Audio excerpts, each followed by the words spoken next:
Welcome to another episode of Urban Matrosity, and I am your host, Speak Easy. We are going to bring part two of an interview that we did earlier. This is Youth in the Church, and our guest today is Preston Johnson. Preston, thanks for being with us again. It's a blessing. It's a blessing. It's a blessing. Let's start off where we left off. We were talking about youth in the church. Now, what do you think, in your eyes, is one of the biggest deterrent from keeping youth from coming to the church? One, you have household. Most kids are growing up with just being mothers, growing up with just their mother. The father has left the responsibility to the mother, and then it may be the opposite. The mother left the responsibility to the father. You also have gang atmosphere in some neighborhoods where kids that are growing up feeling that I need a gang to rely on because I'm being bullied. I need a gang for protection. I need a gang for being a family because I grew up without a family. So you have multiple reasons why kids are not leading to the church, and they're leading other ways than to the church. Do you think, okay, I'm listening to what you said, and what I'm wondering, do you think a lot of times the streets reach out to the children more than the church? Is that what I'm hearing you say? In a lot of ways, yes. You may have a gang member may say, listen, we need to go out there and recruit. Our gang is too small. If we go up against another gang, we're going to get demolished. Instead of the church saying, look, we too small, we need to reach out. And a lot of people have been church hurt, so they refrain from going to the church because they feel like, if I go to this church, what's the difference between this church and that church? What is the different religion between this religion and that religion when they're all the same? They all focus on the same point of serving God, but I'm Baptist, you Pentecost, I'm Jehovah's Witness, and I'm non-denominational. We all serve the same reason as coming to Christ, but we have different beliefs. Okay.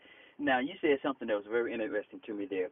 You said that they could become church hurt. What exactly does that mean? That means you may be in a situation where you feel like something wasn't resolved right, and it could have went a better way, and because it didn't go your way or the other way, then you feel like I'm going to back off. I'm not going to go to church anymore. Or a lot of people put their pastors, per se, on a pedestal, and then when the pastor falls, because he's human, he's going to make mistakes. We're all not perfect. I'm leaving the church. And then you have people that ain't a church goer say, this is the reason why I don't go to church, and you get that in your ear, and you get that in your spirit, and then you staying home. The other person, they staying home, and then next thing you know, they smoking, you smoking, and you ain't getting no closer. You getting farther away from God. Then your children see it, and they say, well, my mama ain't going to church, so why do I got to go to church? Mm-hmm. Now, let's go a little further with this.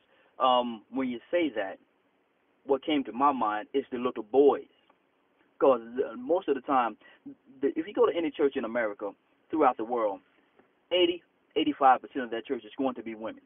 So right. The women are getting up and they're going to church. The father is staying at home in the bed on Sunday morning, waiting for football season. He's waiting for football to come on. And when football come on religiously, he pick a game, he pick a team, and he watch that team. Now, his little son sees this same situation.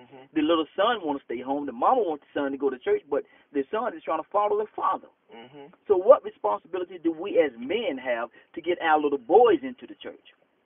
We have to lead by example. That's just plain and simple. You can't sit home and watch football and tell your son to go to church, because when that son gets to a certain point, he's going to say, well, Daddy, why do I have to go to church? You don't go to church. And a lot of times what happens is they rebel from going to church because, like I say, most kids who get in trouble start from the age of 10.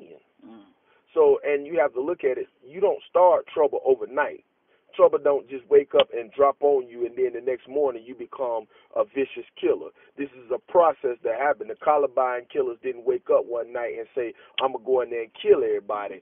It was a vicious process that followed behind. Mama and daddy, or mama or daddy, didn't catch it. They just lived that normal life, did what they did every day, and came home, and that was it. But you have to see a pattern and change of your children. You have to have a relationship like you have a relationship with God. It has to be a religious thing. If I'm religiously talking to God every day, I religiously have a conversation or do something with my children religiously so that I can keep them away from the streets and show them the better life of being with God instead of without God. Okay. Now, you say that you have to have a conversation or communication and a commitment to God. A lot of people, I've heard a lot of people say that they pray and they talk to God, but they do not hear God talking back to them. What do you say to these people? I say God is always listening. God is not always talking to you because sometimes he's in the midst working. Now, I'm not going to say sometimes. All the times he's in the midst working your situation, whether he's getting ready to pull you out of the situation or whether he's getting ready to change you in this situation. Not all the time God take you out of a situation because he wants people to see the better of you. Not the worst of you, but the better of you. So he may change you in the situation. A lot of people say, well, I pray every day, but I don't see nothing moving. Because you don't see nothing moving don't mean God ain't moving. Okay. Because you don't hear him don't mean he ain't speaking. He may be speaking to somebody later on down that road to say, listen, my daughter needs a promotion. My son needs a new car. This person needs to get ready to be molded into being a bishop or a pastor. Doesn't mean that he's speaking to you indirectly. So let me ask you this. I'm going to flip a few pages back where it just came from. The drug dealers on the streets. Right. Our young boys, our young men, and our young ladies. They see this drug dealer on the street. They see him driving a fancy car, a pimped out car, if you will. Right. They see him going into the stores, the mall, wherever you want to go, buying anything that he wants to buy. The little boys, they see him with all the pretty women, all the women that just gather around him. This become an image in their mind. They want to become that. So how can we as men change our mindsets of our little boys so they start looking inward towards God instead of looking outward toward this man on the street that's selling this illegal drug? I'm going to give you a couple of facts, and then I'll get on to what you're saying. One is, as of 2009, you have 2,589 youth offenders serving life without parole in the United States. Two is 5 states, California, Florida, Louisiana, Michigan, Pennsylvania, account for 2/3 of all youth offenders under the ages of 18 serving natural life, which means they'll never get out of prison. These states are saying, as a youth offender, if you commit a felony, and I feel that you need to spend the rest of your life in prison, then that's where I'm gonna put you. A lot of youth offenders, they see the wolf in sheep clothing, which means they see the glory ahead of the negative. So when they're walking that path, they're saying, yeah, I could be the drug dealer, I could be the pimp, I could be the 16 and pregnant.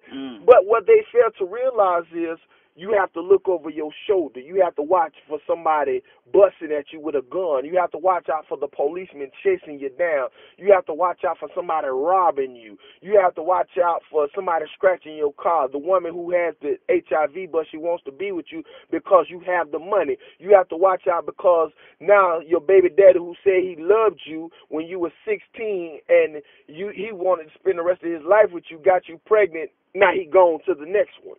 See, you have to understand that now you have to raise this child for the next 18 years old, for the next 18 years, and now you ain't even 18 years old, but now you a baby raising a baby. Come on now. Mama may have showed you how to be a young girl, but you wanted to be a grown woman. You ain't want to listen to mama. So the consequences of not listening to mama is now I'm 16, I'm pregnant, my baby daddy left me, my mama's struggling already. Now I'm bringing her deeper into poverty than bringing her out. The little boy understand. The little boy don't understand. He's in the courtroom facing a life sentence. Mama in there crying. He's crying out to God because he's saying, God, please don't give me life. Mama saying, please don't send my baby away. And God is hearing this, but God is saying, hold up. Where was your son when I needed him to visit the sick? Yes. Where was your son when I needed him to feed somebody that was hungry? Where was your son when I needed him to clothe somebody? Where was your son when I was a stranger? And he said, and then the mother says, well, Lord, that wasn't you. She said, and then God turned around and said, but that was the least of me. Yes. See, you didn't understand the small blessing. So because you didn't understand the small blessing, how are you going to understand the bigger blessing? Come on now. So people have to understand that when consequences pay. They may not pay right then and there, but they pay later on down the road. Your son, when he was 2 or 3 and he walked out of the store with a toy, you probably said, oh, that was so cute, he walked out. No, that starts. That demonic spirit starts because he starts saying, well, I stole a little toy, now I'm going to steal some little more. Then I'm going to steal some little more. Then it gets bigger. Then it gets bigger. Then now he's serving life in prison. Or he done killed somebody because the robbery went wrong. Now he's facing murder at 17 and he don't even know that his life is gone.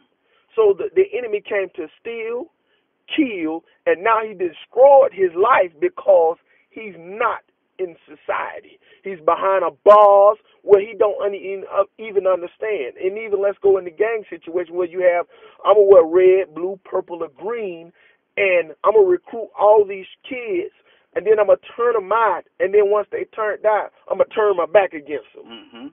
Now they in prison, I got to recruit somebody else. The recruiting don't stop because they got your son or they got you. It keeps going. The enemy don't care who he kills, steal, and destroy because that's what he came to do. See, most people, when they get that scripture, they don't read the bottom where it says, but God comes to give us life and to give it more abundantly. So that means if I follow him, I have life and I have it more abundantly than what I'm doing.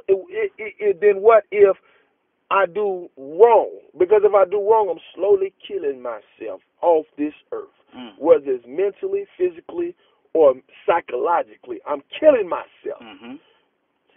Most kids don't understand that the bully gonna be the bully. People are going to talk about you. People are going to do things to get up under your skin because that's what the devil does. But you have to have a fervent prayer life. You have to understand that mama can't pray for you all the time.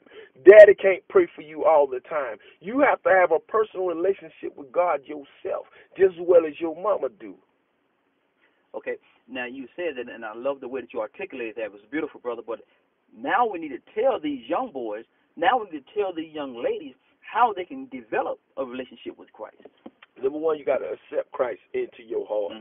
It's not just with I accept Christ with my mouth because the enemy knows that. I have a funny story, but I'm not going to share it, about a young lady who shared intimate part with God, but with just her mouth. She didn't accept him with her heart, and something happened later on down the road with a demonic spirit. And she realized she had to accept God with her heart, not her mouth. And once you accept God with your heart and your mouth, you have to now live this life that says, okay, God, where do you want me to go? You lead, I follow. Yes. And understand, take it to serious heart. Take it as not a game.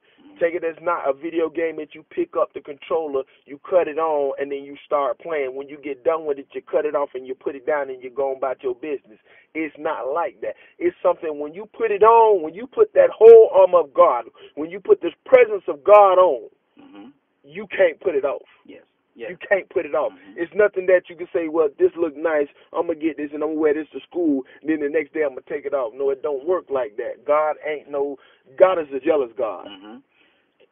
Okay, let me go here now. We're talking about our youth. And so keeping in that mindset, talking about our youth, how can we assure our youth? Because peer pressure is going to be there. Right. Peer pressure is going to be there. There are going to be all kinds of things going on, especially in the youth of today. Right. They have it rougher than we did, and we had it rough. Right. So what can we do to assure them that the journey that they're going on is worth it in the end? We're going to say it like this. The life you live speaks for itself.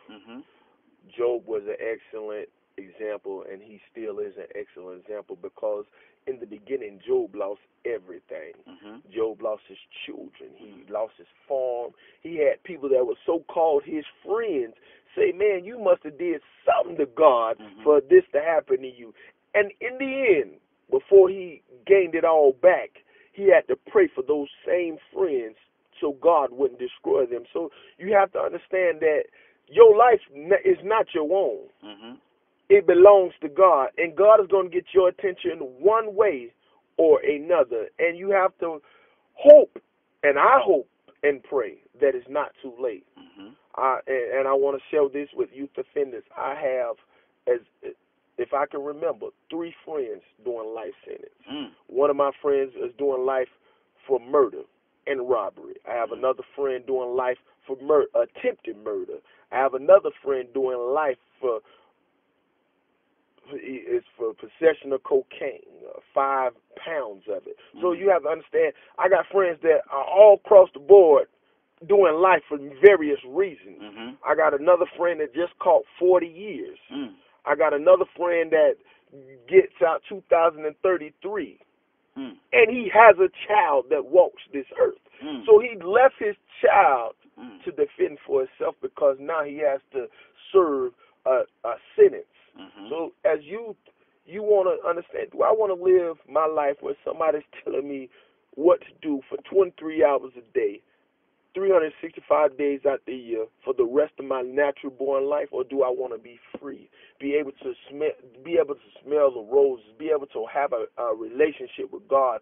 Not saying that you can't have a relationship with God in prison, but I can go to the church, not the church. I'm in shackles and I'm in a prison house, and I'm trying to praise the Lord. So as youth, you have to understand that take life serious and have fun doing it. Let's go back. You spoke of Job earlier, and this is something I think our youth need to know as well, because sometimes it's not the people that's just the people that's around you. Job, person that was the closest to him, his wife, told Job to curse God and be free from this thing that's going on with him. So she tried to get him to turn, but because of his conviction, because of his faith and his love for God, he would not do it. So he told the woman, you speak it as a fool. So what I want you to speak of right now to our youth is let them know and understand that it's not going to be all easy. Some of the people that you think is right there in your corner is going to try to turn you away from this walk that you're doing with God. Talk to them for a second. We can make it even more simpler and say, look at Adam and Eve. Let's go to the beginning when Eve was fooled by the snake and ate the apple, and then she also got her husband, Adam, to eat the apple. But what you have to fail to realize, people that's in your corner ain't always in your corner.